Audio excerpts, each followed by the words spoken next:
Nyakwara mogiti cha bich mokwongo dwe mara auchiel higa mag 2026 tarik en 5 intiere kama kare mondo mi weche manyien e chenro mar ng'ich welo mag weche maomiyo pek.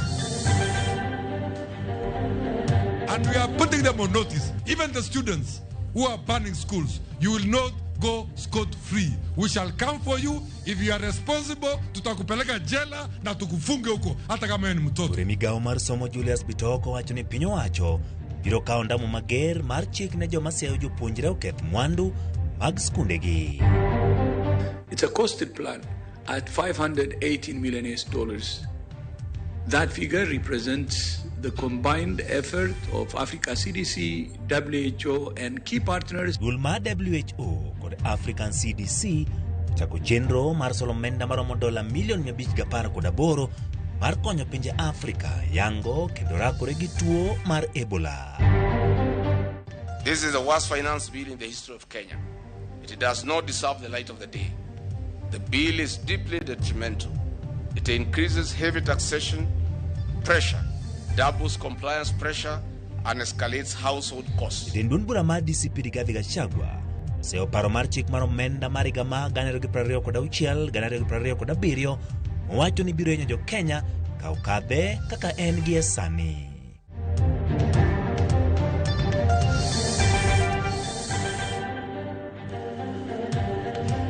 Machiegni nyakwara moge weche manyien nyalo yudo lewa duto mag tudruok gin mago moyaw nyinga en Ochieng Emmanuel jaloko marwa en Wilson Ochuka bed kodwa e chakruok nyaka giko ka wachako en ni jatend migawo mar somo Julius Bitoko osiemo jopuonjre kod jomamoko ma kela chied nade school kokalo e wang'o kendo ketho mwandu e pacho kaendi. Mano jagoro mongere migawo mar somo omedo ni migawo mar somo komakore kendo tudore gi apisas mag arita kod jotend skunde probedo kanono ponite joma oko ma jiwo jopuonjre otim timbe njore skunde magi timore e seche ma skunde mopogore opogore osero jopuonje pacho ka piny owacho to mago ni kalenda mar somo ok biro chi.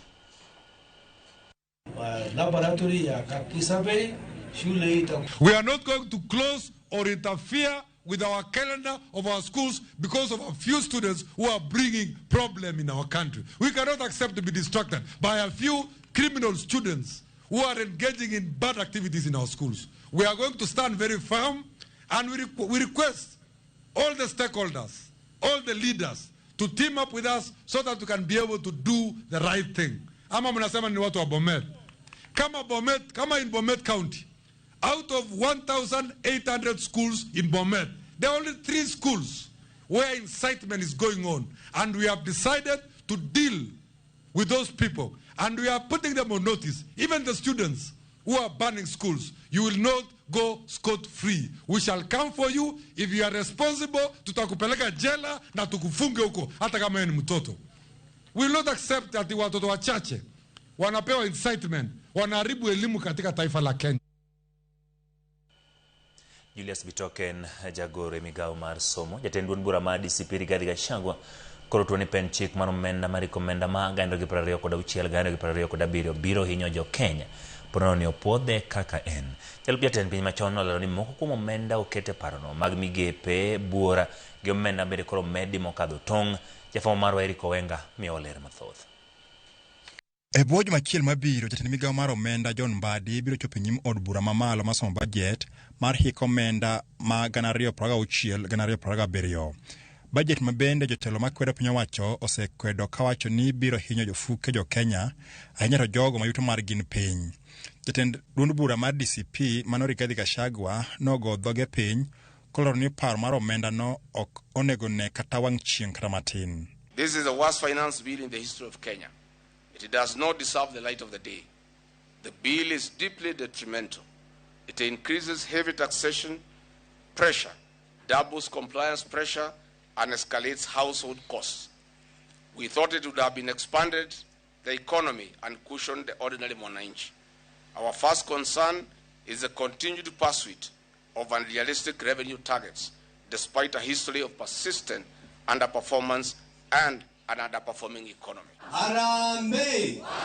DCP! Rigathi kawacho ni tend William Ruto geto tiyo gi paro mar omenda no kako okang' mar choko pesa gi yore te, yore mabende biro hinyo jo Kenya moloyo higini mosekalo. Instead of stimulating production, encouraging investment, and creating jobs, many of the proposals risk making Kenya a more expensive place to live, work, invest, and do business.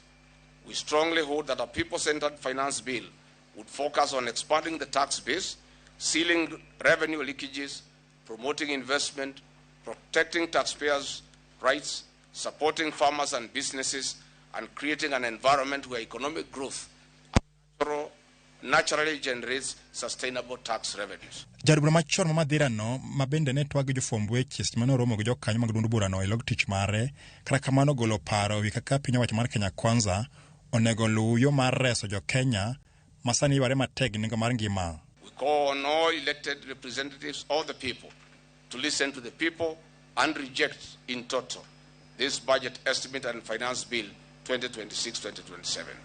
Fellow Kenyans, this budget should have been an opportunity to reset our fiscal path. Instead, it risks deepening the same pattern of debt dependence, weak priorities, and citizen frustration. We reject the idea that the national development is achieved by taxing people more while protecting inefficiency. We reject the idea that debt is an alternative to discipline. We reject the idea that a government can build prosperity by ignoring its citizens. The future of Kenya will not be built by a budget that feeds bureaucracy. Budget ma higa 2026-2027 maromo trilion 4.8 en mano ma jolony lero ni kore lach mokalo.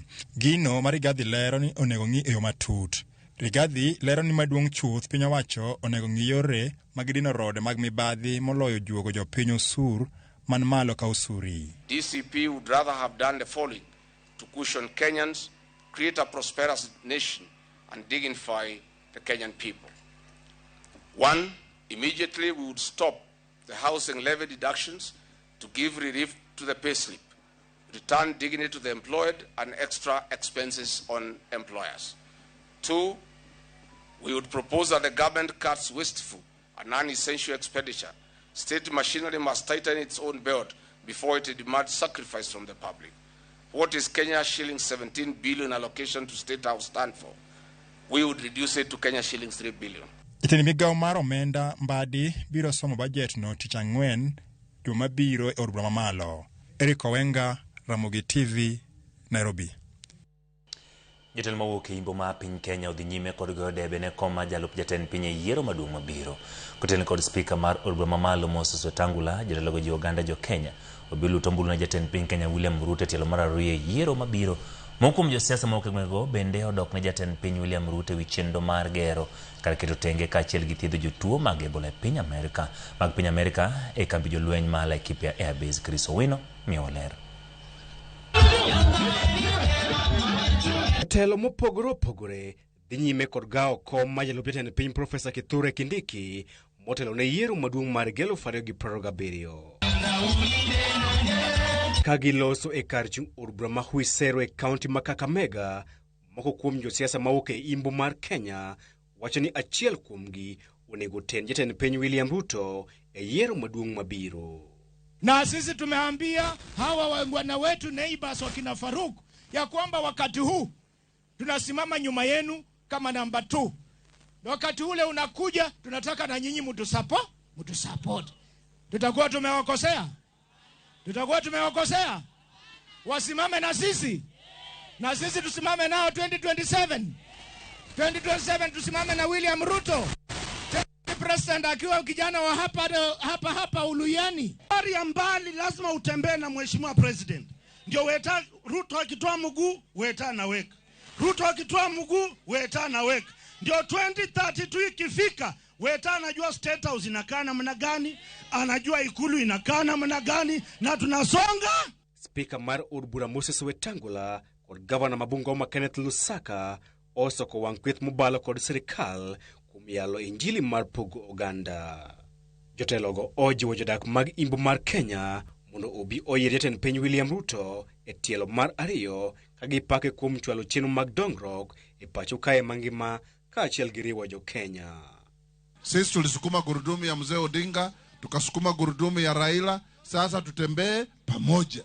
twende kule Sugoi, tusungumuze na Rais Ruto, tumwambie tumekusukumia term 1, tumekupa 2 term, ikifika wakati wetu nawe pia usimame nyuma yetu. Wale wanasema Waluya wasikuwe rais, waende wasiende. Wetangula anatosha kuendesha Kenya. Baada ya Rift Valley ikuje hapa ama isikuje. Musikae baridi Waluya. 2032 lazima Mluya akalie kiti ya enzi ya rais ya Kenya. Mheshimiwa Ruto alikuja akatuokoa ukulima wa miwa. Uchumi ulikuwa umekwenda chini sisi. Huyu speaker akiwa senator, akiwa kule Senate, tulikuwa tunashinda tukienda kwa rais huyo Mheshimiwa Uhuru atitupatie shilingi 1,300 tupeleke milioni 300 tupeleke Nzoia. Zikasama. Tupatie shilingi milioni 500. Mheshimiwa wa Ikolomane ako hapa akiwa vice chair wa budget ataongea nyuma yangu. Tulichukua shilingi milioni 500 tukaweka kwa factory ya Mumias Sugar. Moko kuom josiasa go bende odok ne jatend piny William Ruto kuom puodho gedo mar kar thiedho kod rito jotuo mag Ebola mawuok e piny Amerika e kambi jolweny ma Laikipia. Na mimi siwezi kupatisha mahali Kenya baada ya William Ruto. Nyinyi mtampigia William Ruto? Hebu nione mkono ya 2 term hapa kwenu. Hao wakora wa ukabila washindwe wasishindwe. Sisi tunataka Kenya ambayo watu wameungana. Chris Owino, Ramogi TV.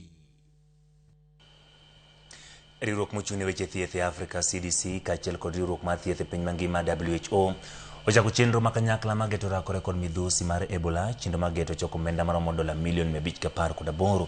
Omenda mageto konyo yango thiedho kaachiel kod landruok mar tuo mar Ebola. Chenro makama igeno biro dhi nyime kuom thuolo mar dweche 6 mabiro. Magi timore ka piny Kenya pod medo bedo akich e tong' mage mar gayo midhusi no donjo e pacho ka. Kano losi kinde chiwo gige geng'o gamo tuo Prevention Control Supplies manochiw kod riwruok mar IOM mondo miyo konye timo nonro kod bedo akicha ne tuo mar Ebola. Jagore migawo mar thieth Mary Mudhoni wacho ni piny Kenya pod ok oyudo lipot mar jatuo mar Ebola kendo chenro magi mag pim gibedo akicha nyaka dhi nyime. The nature of the public health threats in our interconnected region demands that we remain in a state of continuous proactive vigilance as a premier regional hub for transport and trade. Magi timore sema ji 17 kuom 31 mane omak ng'anyo wuok tich jumane ka gikwedo gedo mar keto tenge jotuo mag Ebola ma Nanyuki ne owe thuolo kod foya maslings 10,000 ng'ato ka ng'ato. Kata kamano, gibuogo mar dok e ng'anyo tich ariyo juma manyien, poni piny owacho ok bichungo chenro mar gedo no. Wale ambao tunawahost hapa leo kama Muamerika ama wale wengine watabaki kutuchekelea kama Afrika, kwa sababu makao makuu ya jeshi la Marekani kule Pentagon, sidhani kama sisi tungekubalika kuweka kambi ya Pentagon tupeleke Wakenya walio na Ebola kule ama ugonjwa mwingine wowote. Tuesday tupatane, Tuesday tukue peaceful, tupeleke pale petitions zetu na grievances zetu ya kukataa establishment ya quarantine kwa hii facility. Nyakasani lipode 363 osego kotenore kod midhusi mar Ebola e piny mar DRC ka lipode mag tho 62 bende oseyangi. Migawo mar thieth Uganda wacho ni kwan jotuo osemedore nyaka 16 e pinyno. Dwaro mar kony kod rakruok gi midhusi ni osechopo it piny mangima. Riwruok matayo thieth e Africa CDC kod WHO ochako chenro mar piny mangima mar dweche 6 mar choko omenda maromo $518 mabiro konyo pinje Afrika yango kendo rakore gi midhusi mar Ebola. The opportunity now is to act with clarity and discipline, using a common plan to guide a common effort.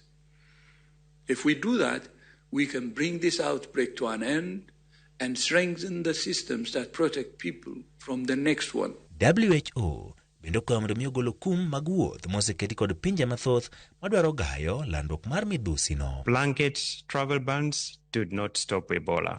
They disrupt supply chains, they weaken surveillance and contact tracing, they discourage this transparency, and ultimately, they undermine global health security.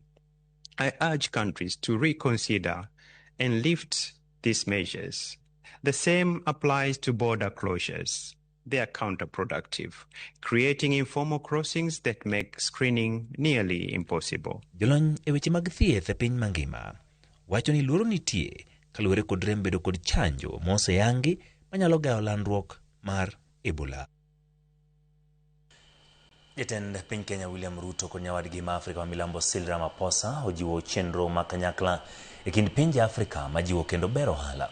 Kagiloso romo ma kanyakla gi johala e boma ma Johannesburg, owacho ni pinje ariyogo medo rido tudruok mar ohala e kindgi ka okenge mag ohala e kind pinje Afrika bende opo kaka mago mamedo tego uchumi e pinjegi.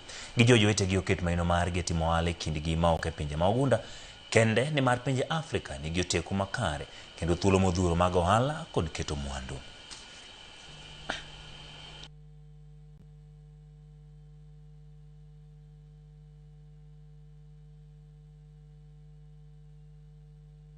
Governments can build enabling environment, set policy direction, and invest in infrastructure.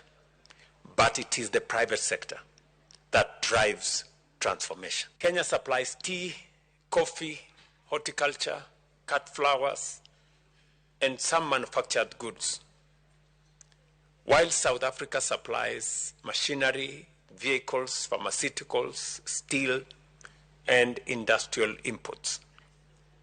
Such complementarity is the very foundation for a deeper industrial cooperation and shared value chains. Africa Continental Free Trade Area gives us all on the African continent an historic and unprecedented opportunity to make sure that we trade with each other, to make sure that we create business opportunities on a free tariff basis. When you look at the entire continent of Africa, we realize our biggest challenge is logistics. And on average, if you want to take a product from Mombasa to Ghana or any other country, it takes about 45 days. So that is very long compared to other destinations. So again, we have a role, and we believe in the area of logistics and transshipment, we can do much more to encourage free trade in Africa. Migao mar somo dhi dong kod fuok maduong' e bajet mar higa manyien mar 2026 2027 kaponi migao mar omenda ok ojiwo lwete kendo medo negi pok e bajet no ni mar bajet manyocha oselieko yango ni gidhi bedo gi rem mar silings moyo bilion 100 kaka jakom mar Simfros Okinda lero piny owacho nyocha oselieko medo pok madhi ne skunde achiel kachiel mano capitation moket ne silings bilion 37.9. Kodong matine juma chiel to yango budget ma ikomenda mar 2026-2027. Migao mar somo piny otaro wi kaka gibiro nyalo dino fuok magin godo to ka budget ma yande olieki nyiso ni oketnegi pok matin ka ipimo gi mano mane gikwayo kendo matin ne mano migi ikomenda makoro rumone. E kwayo margi migao mar somo ne dwaro silings bilion 770 e ikomenda manyien. Kata kamano migao no nyocha olieki ni dhi yudo silings bilion 668.3 gimanyiso ni gin kod rem ma silings bilion 102 kaponi budget ma idhi som dwe ni okodewo jiwo pok margi. The budget for Ministry of Education right now, this financial year we are at 702 billion. In the new year we are going to 770 billion. So the highest. Ne somo manono maonge chudo mar primary ewi bilion 15.6 mane gikwayo, bilion 7 kende emane ulieknegi ei budget no. E chenro ma jopuonjre chiemo e skunde, migao mar somo geto pidho jopuonjre milion 2.8 mochan mantiere gwenge mongoro kod kuonde dak ma ji yuto gi nie piny e bombe kuom ndalo 180. Kuom bilion 6.7 ma migao no nokwayo, budget no nyaka sani ochiwo mana silings bilion 3, kamano en rem ma silings bilion 3.7. Migao no bende nokwayo omenda ne somo e skunde mag junior mane en silings bilion 54.6 e ikomenda manyien.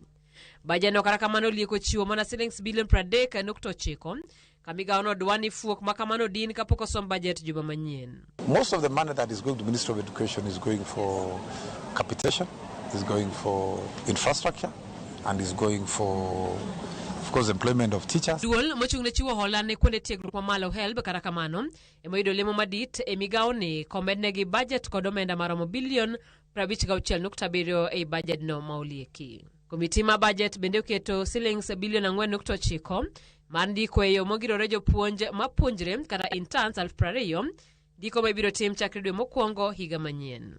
Omenda miore skunde siro somo skunde mag primary kod junior bende omedi omenda ewi japuonjre ka japuonjre. Kata kamano migawo masomo wacho ni reme budget no nyalo mono jopuonjre maromo milion 1.5 dhi nyime kod somo. Budget ye ibiro som juma mabiro chieng' tich ang'wen ma en tarik 11 dweni, kama oganda biro fwenyo kaponi ywak jo sekta somo winji kendo jiw lwede pok margi kipimo gi mano manyocha migawo mar omenda oselieko negi. Simfrozo Kinda, Ramogi TV. Riwruok makendo ratich oganda Vocal Africa oriwore kod familia mar joma nowito jogi e kinde ng'anyo mar kwedo medo nengo mar modhi e pacho ka. Vocal Africa yango ni ng'anyo no noyo ka ji 20 wito ngimagi e pacho ka mangima ka gidwaro mondo piny owacho chul jogo ka Ibrahim Joab nigi mathoth. Lit nokwako wenge anyuola kod jokedne ratich oganda e kar tatije maduong' ma Vocal Africa e boma ma Nairobi. Anyuola mag joma nowito ngimagi e ng'anyo maduong' manotimore tarik 21 dwe mar Ang'wen 2026 kikwedo medruok mar mauta nochopo apisno ka gidwaro ratiro ne nyithindgi mane owito ngimagi. Anyuolago oseyo obila ma giwacho ni ne onego wedegi kaluwore ni thothgi ne nigi adhonde mag lisasi. Na to make the matter worse, tumefanya maombolezi siku 6, hatukuona anybody, na hata kwa mazishi hakuna hata MCI, not even MCA, hakuna mtu yeyote wa serikali, hata chief, hata mzee wa kijiji. Ilikuwa ni sisi. Sister yangu hata hana nyumba, hana mbele na nyuma, alikuwa na tarajia watoto. Anyuolago dwaro ni okas ratiro ne nyithindgi kendo neni okang' mar chik okaune obila mondo nek makamago kik wuogi e kinde mabiro. Mimi ningeomba tu hivi serikali isikuwe tu kawaida vile watu wanauliwa, na inasemekana tu wataanza kufanya investigation na wanafika hapo na wanaacha. Ikuwe serious kwa wale ambao wanafanya hizo maneno, ikuwe funzo kwa wengine. Apisa mar Vocal Africa Hussein Amisi ojiwo wach yudo ratiro ne familiago kendo ojiwo duol mar IPOA mondo okas nonro ne obila makamago. While investigations are often announced, justice remains painfully slow and in many instances entirely absent. For far too many victims and their families, accountability has become a distant dream. Parents who lose their children receive no justice. Widows receive no answers. Children orphaned by police bullets receive no support. Bende odwaro ni duol mar Kenya National Commission on Human Rights onywak jogi e nying joma idhi michudo kaluwore kod lal mane giyudo. We will continue to push for justice for these families and many others who are not here today. Together with the families, we want to reiterate the constitutional right that the people have under Article 37. It is not optional. The police must protect the lives of protesters. The country cannot afford a situation where peaceful assembly is treated as a criminal act and where police officers view protesters as enemies rather than citizens whose rights they are duly bound to protect. Ibrahim Job, Ramogi TV, Nairobi. Toka report mar Ibrahim Job nyakora mogi wadhi e yueyo pod wantiere kod mathoth ma ikone chendo mar ang'ichwelo ikidemo.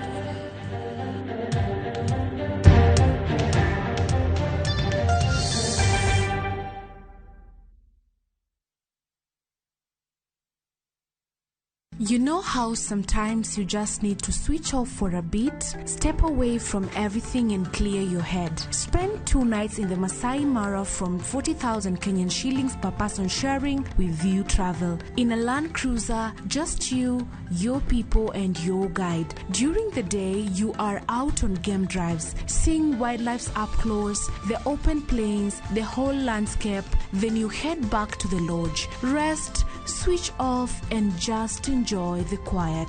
This is the season to actually experience it. Visit View Travel and let's plan your low season travel. Call 0703 254 254. View Travel. Dream, explore, discover. Our bodies get serums and washes, but underarms only get deodorant. That's why our new breakthrough formula has pure hyaluron and vitamin C to deeply care for your underarms for soft and even skin tone in 2 weeks. With 72-hour sweat and odor protection, try the new Nivea Derma Control range because your underarms deserve more. Nivea is for skin. Nyakwa Ramogi, Kenya Eratiel. Raila has a space to say what Gima Jacom Duawacho. The opposition, nothing like Supreme Court. Oliet Nyakwa Ramogi. Jumapil ka Jumapil. Ana chungo mama Ratil kadel war piny. Ka adwani wa discuss kaka Kenya dhi. Winj twak magora til piny. One was a in opposition. One was in opposition 50 years. Mayo kiparka kele wich bar moro. UDA onge kama pose donje. Adwani penja bati. Koso donje kona mane. Sachiel gi nus otieno. Siasa mar piny Kenya en siasa koso dongruok. Ka ikelo ni kod George Bati. Kik bai.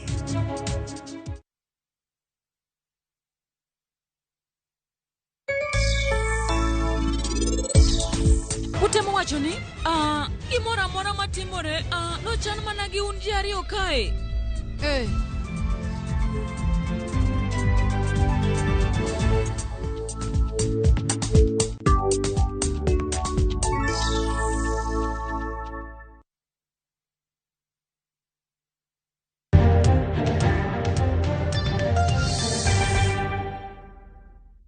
Machiegni nyakoro memo kuom jokanyo mag duond bura mar ODM e kar chung'o bura ma Ugunja wuok tung' mosuo gi moko kuom josiasa mag ODM magiwacho ni nyawo siasa mag pogo ganda ahinya to bang' romo magalamoro moite duond bura Obago e kaunti ma Kisumu kagiwacho ni kinde osechopo mowinjore josiasa mag ODM olos kod duol achiel.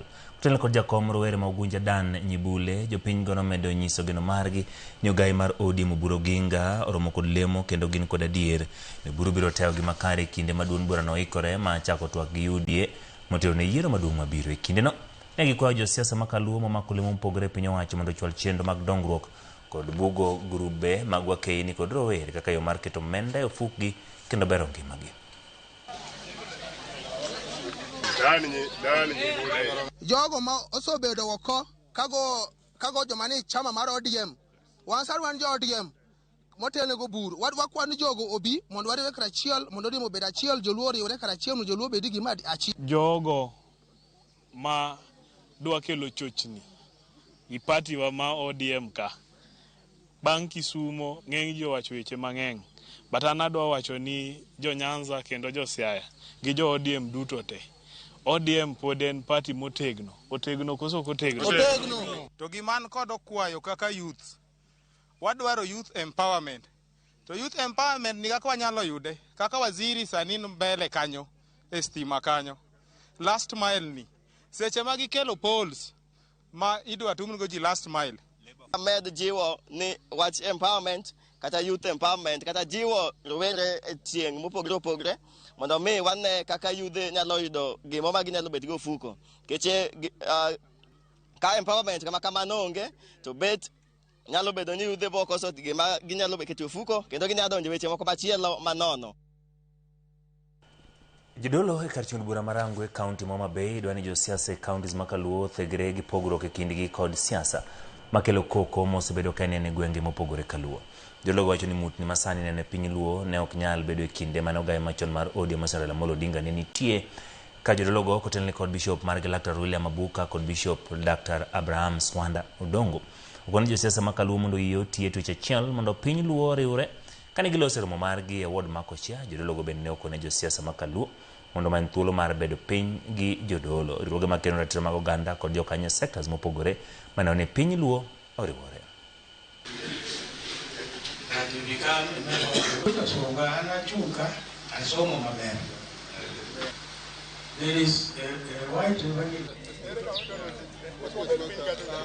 To thora ilani jowadwa chalo mana gimo ilo waduke nyim libamba makoro ng'ato ka ng'ato ringo mana ng'we kochomo kumoro ji koro hinyore ji koro wigi kuot.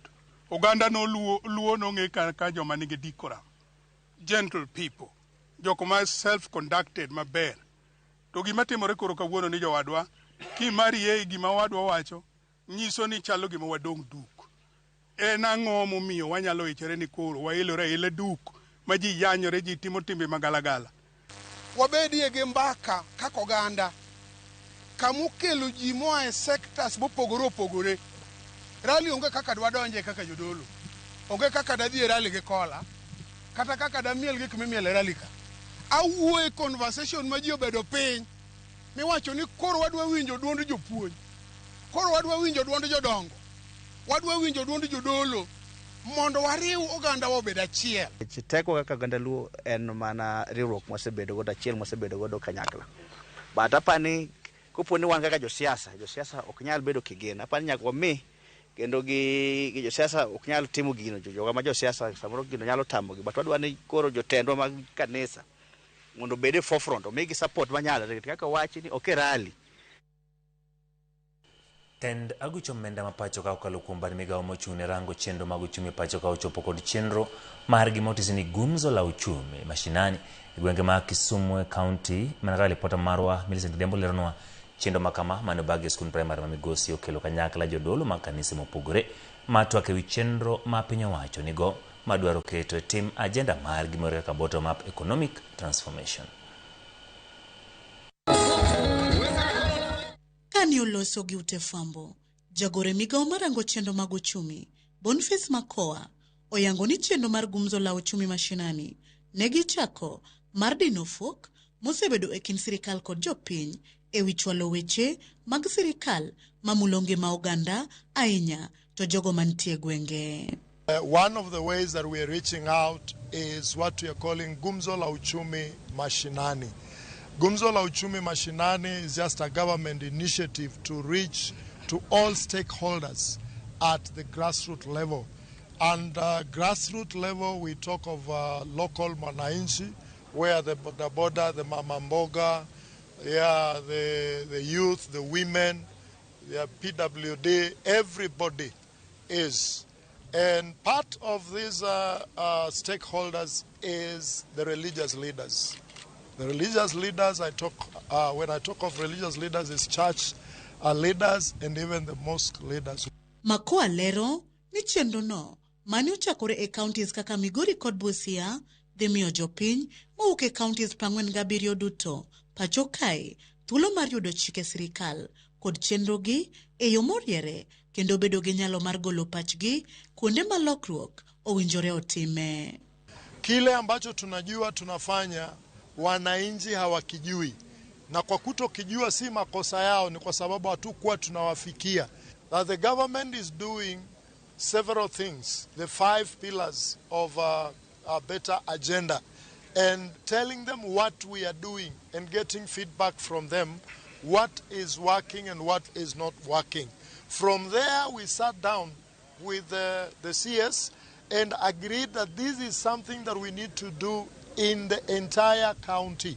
Jatelo no bende okwedo miriambo e paro mar chiko omenda ahinya ka okwedo weche mosebedo ka fuong'ore e wi osuru mag lope maonge wegi kod simbe ong'we yamo kojiwo jopiny mondo kik tho ting'o weche ma ok gin godo gadieri e wi osuru.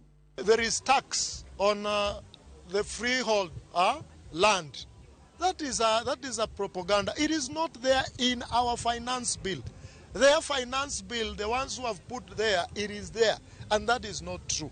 That is one. Number 2, on mobile phone, when you talk of bei simu ita increase because tax imepandishwa 25, it is not an increase in tax. It is to consolidate that all those tax, collapse them from 55% to 25%. So that is the propaganda that we hear out there, which is not true.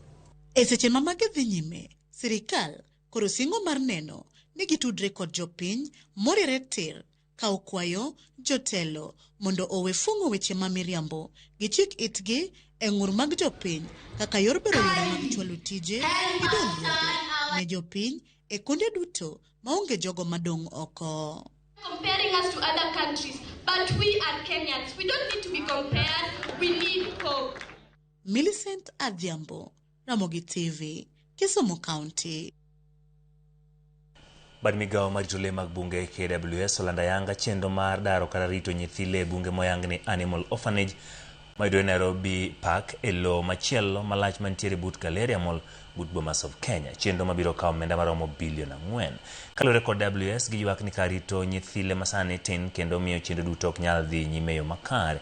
Giyango ni chenro no biro kawo higa achiel gi nus mondo rum kendo biro konyo rwako welo mapacho ka koda mawuok e pinje maoko. Gimero ni gibiro dhi nyime gi chenro mar rito yiende mag bunge kendo kar rito lee manyien no biro lombo welo, biro bedo gi kuma ipange nyamburko kaachiel kod kama ithiedhe lee mabende los nyasani.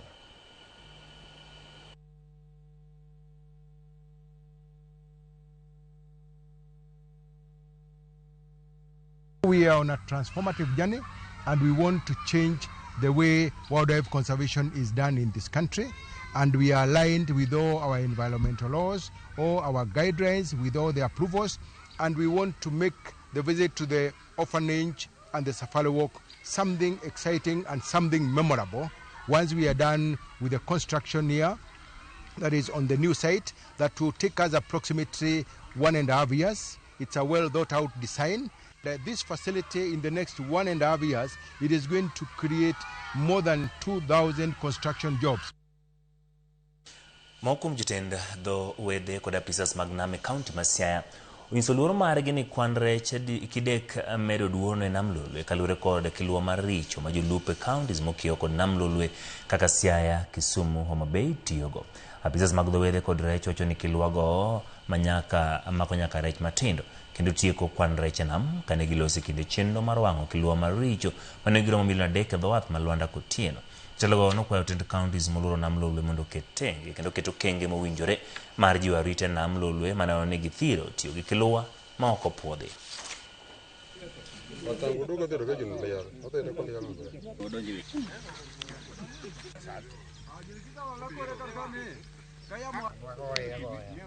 Men kore en kiluwa ma kelo problem e nam, inego rech mathindo, igo nyaka dhano bende ginego. Koro wakwa sirikal mar kaunti ma Homa Bay gi Kisumu ma Siaya oseriwore kanyakla kendo giwuok ka giwacho dhok achiel mar rito nam. Ma wan wawuotho wakwayo kendo wachako romo nyaka gi county security team marwa mar Arieda. Wariwo dhok achiel mar mondo mi security obedie nam ni mondo mi rech obedie nam. Mag patrol wabodhi go mbele nikech jopiny ywak. Koro kwa biol nyaka chieng jop nam sana jok mae sub county ma maya county ma Kisumu gi Homa Bay oyie mondo odwok kilupgi mabunglo piny. Wadwa ni wakwa jo network ma Homa Bay gi ma Kisumu mondo wati together mondo warit nam. To kendo kaka tiyo kod gi bopogore nikech ochal gi tron machon nikech ichike kendo ywaye kibwogo rech mondo rech odhiye to ywa rech madongo gi matindo. Koro ok en sustainable nikech rech makiny mwanyalo yudo kata kizao familia mabiro mbele kagi ok biyudo rech nikech rech matindo tindo omako makoro kiny kata ka jalupo odhi nam to ok biyudo. Nyasi mar hingo odiochieng' mar rito alwora e piny mangima ne obagi e gwenge mopogore opogore pacho ka kama ote mar rito alwora kod keto lwasi makare ne ojiw to ahinya e kinde ni malokruok machal ma kor lwasi koro okwako piny mangima.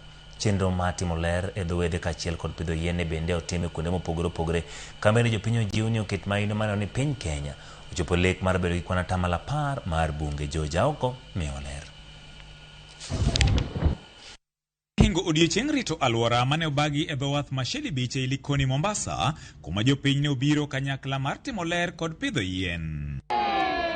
Jang'ad bura e doho mar weche mag alwora e kaunti ma Mombasa Justice Anthony Otengo mane otelo ne nyasino ne okoni en midhiero ne oganda mathoth osejwang'o weche mag alwora, gino momiyo kata mana buche motenore gi weche mag alwora michwalo e doho tin mokalo. Watu wengi hata mawakili wengi hawachukui cases za mazingira sababu hakuna mtu anashughulikia mazingira sana, lakini kuna wale Mombasa nimeona mawakili wawili na watu binafsi wawili ambao wanawakilisha cases za mazingira kotini. People go to court People get orders. The court says do this, then nobody does.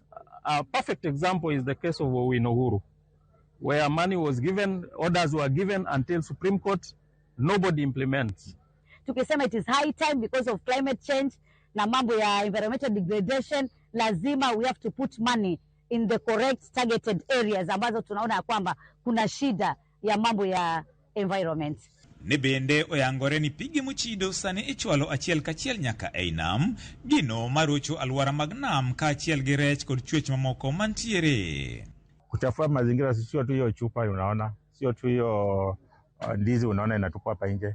Kuna wale wamemwaga kemikali ndani ya pale pa storm water ambayo ilikuwa ni maji yapite, ametafuta njia na toboa anapeleka choo ndani ya bahari. Hii bahari tusipoiangalia vizuri watoto wetu hawatojua tafi nini. The planning in Mombasa must be done according to the law. That's number 1. Number 2, hii maneno ya NEMA, they have to do their work. People make noise for you here, you go to NEMA, they shift you to you where. They have to follow up all the cases that they need to do even before we go to court. Hizi industries tofauti ambao wanatengeza bidhaa tofauti. Let's ensure tunatumia sana renewable energy na tunapunguza sana mambo ya emissions. Hizi ambazo sana ndo zinakuja zina pollute air. Nyasi market kod mano ne bende obagi county ma Kisumu sikund primary mar Bugu, kuma jopuonj jonyuol jopuonjre ka achiel kod riwruoge mamoko ne obiro kanyakla kendo pidho yien. Maino gikone kaber to koro nego keti e pidho yiende manyago olembe mopogore opogore. Away from forest trees, as an organization bende wamedo promote ni mondo wapidh fruit trees. Kiche 1 okelo pesa, number 2 bende en chiemo. Koro wang'iyo ni odiochiengni ka wawuok karka to nego wamed dhi pidho yien nikech it's also a national government agenda. Kendo wajiwo jopuonj, kendo wajiwo nyithindo ni wabeduru jomohero pidho yien. Adieri yien ber kendo yien loko alwora mar kama wadake. Omiyo jopuonj duto te, puonj duto momiwa kawuono mar alwora marwa, warit gi uru. Environment manigi yien, environment makata naturally is very beautiful. Kendo oneno maber kabisa. Adwa encourage ni if you at least cut 1, you plant 10. George Aoko, Ramogi TV. Ekono magitok lipot ma George Aoko weche mag rito alwora wadhi e yo kwa duogo wantiere kod weche mag tuke.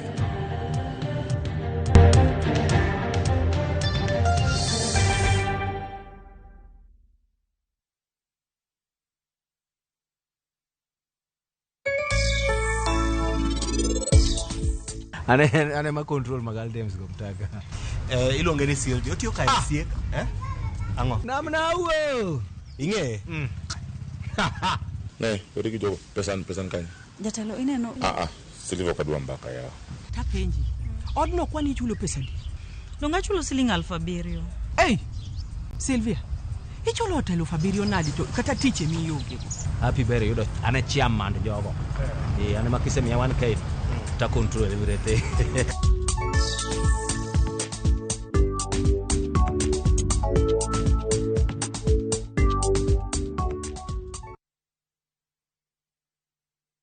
Citizen ni nyumbani kwa wasanii wote.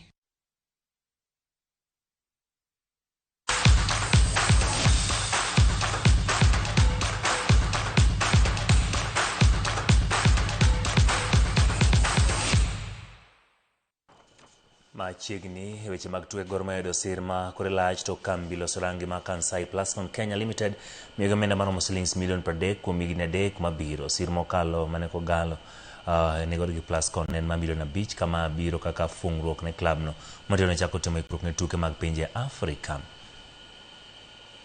6 months has been splendid, wonderful. The impact not only to Gor but also to us. So I think, as I said in the conference, it's a happy marriage, and we believe in the potential of this future, of this partnership.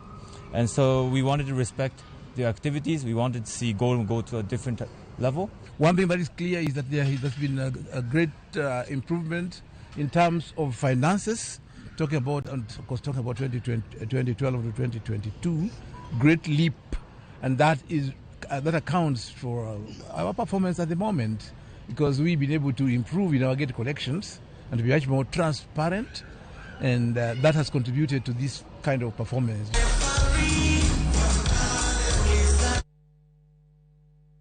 Ikruok orumo motelo ne tim maduong' ma wa Kenya pacho ka Harambee Starlets rakore gi tim ma Zambia tugi mokwongo mag tupe osiep mokelo kanyakla timbe 4 tuke mbiro bage piny mar Zambia. Starlets geno mar dhi nyime gi duoko makare tuke mag osiep tok tieko thuolo mar 2 e tuke osiep mabende nokelo kanyakla timbe 4 mane obagi biro Nairobi. Jaloch tugo no ibago e kiny e kin Kenya gi Zambia biro rakore gi jaloch e kin tim mar Lesotho gi Zimbabwe. Starlets biro bedo maonge jaleo mar gi Jente Shikangwa gi Elizabeth Ombui ka gibiro keto geno mar yudo gonde kuom jotugo marahuma Mwana Lima Amadi gi Fasila Adhiambo. I guess at this place too. So I know we don't discuss players by the way in our camp. We just focus, training, then the match will decide. We can't just sit down and discuss how would Barbara play, how Kundananji, Grace Chanda. No, it's not our work. We know that they are highly ranked, especially here in Africa, and they've played in numerous tournaments, the Olympic, the WAFCON, the World Cup, and we know that they're a formidable side.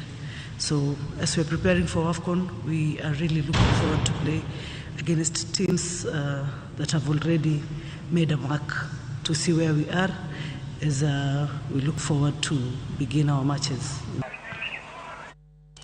Jopuonjre machon mag skul sekondar mag Sumudei kawuono dok e skulno kendo chiwo mich mag uniform ma tuke mag adhula ne nyasi madundo mane otime skulno kotelo gi japuonj maduong' ma Rafael Abida ka kindeno ne gijiwo jotugo kendo moti matek ka bende keto maine weche mag somo.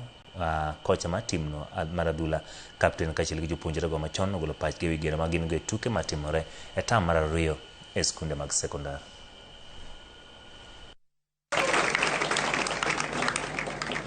Right after this, there is support that will come from the Sumudei ong'e maber nekech football gi hockey, but igario mokalo kwasebedo ka perform maber e football to hockey for this year hockey no dhi mochopo national, so that means ni hockey gin kama ber. Koro ne wabiro ne waneno ni wakel jezi mag football mondo motivate nyithindogi.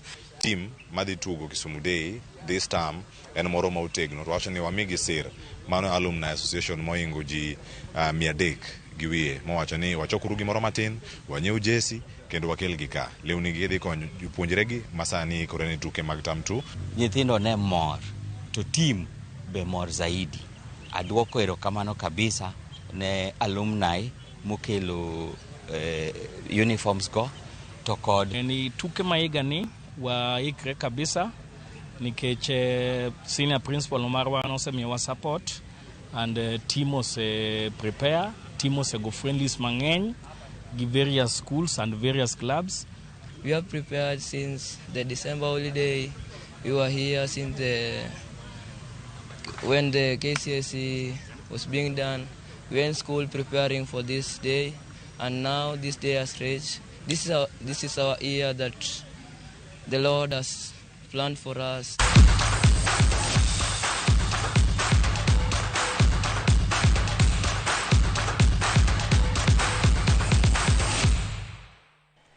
Ano hemokelo wegiko nyakora moge chendo marang'icho lwarom koromo sa dek chendo maro imore nyinga Uchengi Emmanuel jaloko marwa en Wilson